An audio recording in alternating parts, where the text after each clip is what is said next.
दोस्तों नमस्कार, आप देख रहे हैं पोल टॉक में हूं संतोष पांडे। उत्तर प्रदेश पंचायत चुनाव में कल मतगणना होगी और आज सुप्रीम कोर्ट ने उत्तर प्रदेश के राज्य निर्वाचन आयोग को तलब किया था। सभी को उम्मीद थी कि चुनाव टल जाएगा, क्योंकि जो हालात हैं उत्तर प्रदेश के कोरोना में वो बेहतर नहीं है।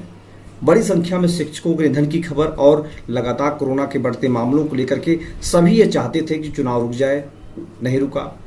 उस समय दलील दी गई कि हाईकोर्ट चाहता है इसलिए चुनाव हो रहा है। चुनाव आयोग ने कोई इंटरफेयर नहीं किया और चुनाव आयोग उत्तर प्रदेश का इतना ज़्यादा अपराधी है इस समय इस कोरोना में कि वो ये नहीं कह पा रहा है कि हम नहीं करा पाएंगे। वो कह रहा है सारे नियमों का पालन हो रहा है और उसी नियमों के पालन में बड़ी संख्या में अधिकारियों के निधन की खबर। खैर, आज जब चुनाव आयोग पहुंचता है सुप्रीम कोर्ट में, सुप्रीम कोर्ट से पूछता है कि क्यों न 3 हफ्ते के लिए चुनाव मतगणना को रोक दिया जाए। हालात खराब हैं और कोई पहाड़ नहीं टूट जाएगा। यही सवाल हम लोग हमेशा कर रहे हैं, क्योंकि ये मसला बहुत गंभीर है। बड़ी संख्या में प्रदेश के लोग संक्रमित हो रहे हैं, उनके निधन की खबर आ रही है। लेकिन कोर्ट, आयोग और साथ ही साथ उत्तर प्रदेश की सरकार बहुत ही मनमानी तरीके से काम कर रही है। सभी का दिल दुखी है, लेकिन सरकार को चुनाव और जश्न का इंतजार है। उत्तर प्रदेश में कोरोना नहीं है, उत्तर प्रदेश में जीवन नहीं है। उत्तर प्रदेश में योगी सरकार सुप्रीम कोर्ट में झूठ बोल करके आती है कि हम रोजगार बचा रहे हैं गरीबों के, और बड़ी संख्या में लोग निधन हो रहा है। इसकी कोई चिंता नहीं है, क्योंकि वो गणना है, वो काउंट है, वो संख्या है। इसका सरकार पर कोई फर्क नहीं पड़ रहा है। सुप्रीम कोर्ट ने जब ये बातें कही तो बड़ी खबरें फ्लैश हुई और अंत में खबर आती है, सबके सामने आ जाती है। फ्लैश होने के बाद सुप्रीम कोर्ट ने दी इजाज़त। उसमें चुनाव आयोग ने जो बातें कही हैं उसे अगर आप सुनेंगे तो आपको भी हंसी आएगी कि क्या इतना कर सकती है चुनाव आयोग। चुनाव आयोग ने कहा कि हम कर्फ्यू लगाएंगे, 20 से 25 अधिकारी नहीं रहेंगे, उसमें मतगणना स्थल पर कोई नहीं रहेगा। ये उत्तर प्रदेश में कभी भी संभव नहीं है। ये वो उत्तर प्रदेश है जहां पर 1000 10,000 रुपये मास्क के लिए लगाए जा रहे हैं, फिर भी लोगों ने मास्क नहीं लगाया है। आपने देखा होगा, अगर आप यूपी में रहते होंगे तो खूब आपको लोग मिल जाएंगे। लापरवाही कितनी ज़्यादा है इसका अंदाज़ा लगाया नहीं जा सकता। कोरोना संक्रमण बढ़ रहा है और कल मतगणना के स्थान पर भीड़ होगी। जीतने वाले प्रत्याशी गांव में जश्न करेंगे, मिठाइयाँ बांटेंगे। इसको कोई माई का लाल नहीं है जो रोक सकेगा। ये होता है, नेचर है, स्वभाव है। मतगणना स्थल पर हो सकता है थोड़ी बहुत भीड़ कम हो, लेकिन गांव में सारा खेल होगा। सरकार इस बात को जानती है, फिर भी उसे जिद है अपने परिणाम लाने की, क्योंकि उसके बाद उसको ब्लॉक प्रमुख, जिला पंचायत अध्यक्ष, इन तमाम चीज़ों पर काम करना है। और सरकार के सामने विधानसभा का चुनाव है। सरकार कोई रिस्क नहीं लेना चाहती है, लेकिन जनता एक रिस्क जरूर लेगी इस बार। वह रिस्क दिखाएगी 2022 में क्या होने वाला है, क्योंकि लोगों का जो आक्रोश है, वो असंतुष्ट है, जो गुस्सा है वो दिखने लगा है।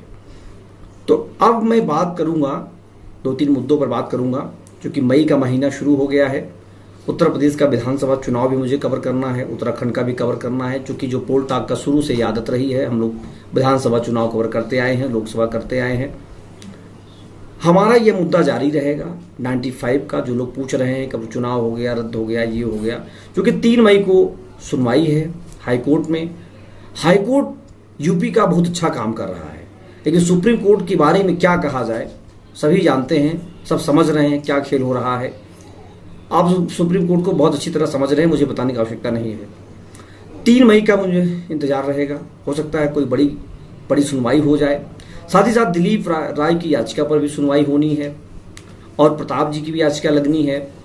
ये सारी चीज़ें चलती रहेंगी दोस्तों, लगातार चलती रहेंगी।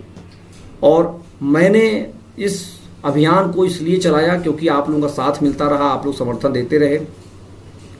ये बड़ा अभियान हो गया, पूरे प्रदेश के मीडिया इस पर लिखने लगी, पढ़ने लगी। आज सारी लोग बातें कर रहे हैं, नहीं तो कोई पूछ नहीं रहा था, कोई चर्चा नहीं कर रहा था। देर हो गई लोगों को, लेकिन मुद्दा बना। जो हमारी आपकी चाहत थी वो हुआ। हमने सरकार और चुनाव आयोग को सुप्रीम कोर्ट, हाई कोर्ट में दौड़ाया, उनको मनमानी नहीं करने दिया। और वो जिंदा लोग नहीं होते हैं जो माहौल को देख करके चुप होते हैं। हमने चुप न होकर के उन सभी मृतक आत्माओं जो मर चुके हैं, जो निधन हो चुका है, उन सभी के साथ न्याय करने का काम किया है। हमने अन्याय नहीं किया है, क्योंकि हमारी आत्मा बहुत अपने को कसोटती, बहुत मन मसोचता कि हमने उनके बारे में कुछ नहीं बोला, उनके अधिकार के बारे में नहीं बोला, क्योंकि उनके लिए कोई नहीं बोल रहा है। उनका संगठन बोल रहा है वो अलग बात है। तो हम इसलिए बोलते हैं क्योंकि हमें उन गरीब, उन मजबूर, उन मजदूर, उन असहाय लोगों की आवाज़ बननी है जिनकी बारे में चर्चा कोई नहीं करता है। सुप्रीम कोर्ट क्या फैसला देता है, हाई कोर्ट क्या फैसला देता है, सरकार क्या करती है, इस पर हम बहुत ज़्यादा चर्चा इसलिए नहीं करेंगे क्योंकि ये मेरे हाथ में नहीं है। जो मेरा मसला है, जो मेरा पक्ष है वो हम कर रहे हैं। अब जो लोग ये जानना चाहते हैं कि अब इसमें आगे क्या होगा, क्या हमने अभियान को छोड़ दिया है, भाई अभियान को नहीं छोड़ेंगे। आप देखो चाहे मत देखो, हम इस पर लगातार काम करते रहेंगे।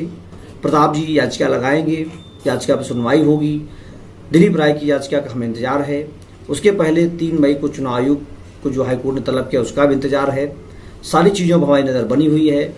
यह मसला अगर सुप्रीम कोर्ट 3 हफ्ते के लिए चुनाव मतगणना रोक देता तो आज हम लोगों के लिए बहुत सुखद खबर होती, उन भाइयों के लिए सुखद खबर होती जो चुनाव में मतगणना में नहीं जाना चाहते हैं, जो दुखी हो रहे हैं, जो उनको डर है उनको कोरोना हो जाएगा। लेकिन ऐसा नहीं हुआ है।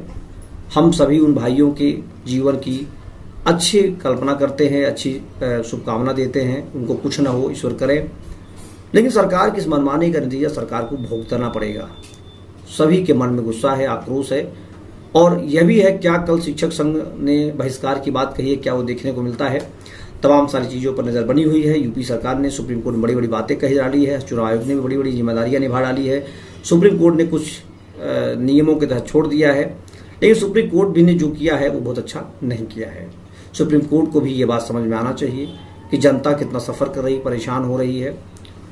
लेकिन दोस्तों यह पोल टॉक का अभियान जो आपका 95 का जारी रहेगा। आप लोग हौसला बना कर रखेंगे चलता रहेगा, और नहीं बना कर रखेंगे तब भी चलता रहेगा। हमें इसका कोई फिक्र नहीं, कोई चिंता नहीं है, कोई डर नहीं है कि अगर आप साथ आएंगे तभी बात बनेगी। क्योंकि जिनको याचिका लगानी है उनके नंबर, उनके अकाउंट, उनके डिटेल की सारी जानकारियाँ प्रताप जी तक पहुँच गई हैं। प्रताप जी उन्हें बुलाएंगे, उनसे बातचीत करेंगे, सारी चीज़ों को आगे बढ़ाएंगे। तब तक ले धन्यवाद। लेकिन दोस्तों अभियान को हम नहीं छोड़ रहे हैं, लगातार जारी रहेगा। देखने के लिए शुक्रिया, धन्यवाद। जय हिंद, जय भारत।